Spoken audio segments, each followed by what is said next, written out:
Sa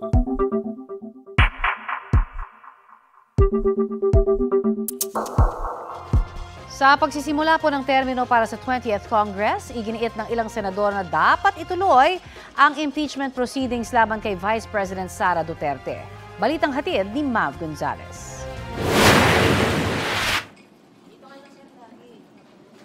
Nagsimula na ang termino ng 12 senador na nanalo sa election 2025. Kaya si Senator Risa Hontiveros may panawagan kay Senate President at Impeachment Court Presiding Officer Chis Escudero. Sana ipanumpa na ni Presiding Officer yung 12 pang bagong mga senador.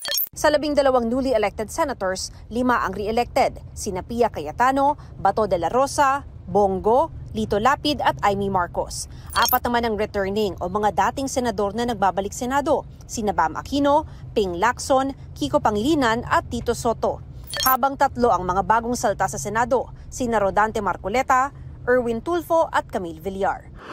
Sabi ni Hontiveros, in session pa rin ang impeachment court at hindi pwedeng basta lang i-dismiss ang kinakaharap na articles of impeachment ni Vice President Sara Duterte nang hindi dumaraan sa paglilitis. Di tulad ng sinasabi ng iba, the impeachment trial is alive and ongoing. Due process requires it. Hindi naman pwedeng meron lang motion to dismiss, pagbobotohan na namin, dismiss, in effect, acquit. Gayon din, hindi naman pwedeng, hindi pa kami nagkukondukta ng trial, boboto na kami, convict. So, hindi yan patas. Whether sa prosecution, whether sa impeached official, higit sa lahat, sa ating publiko.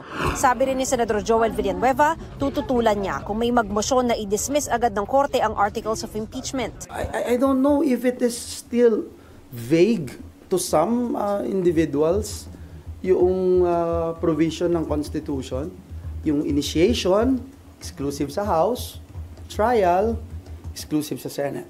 For me, parang napaka-clear yun. We need to have a trial.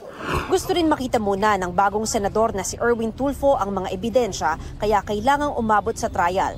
Pero sabi niya, I'll be the first one to say, kung after few days, wala naman laman, why don't we just dismiss this?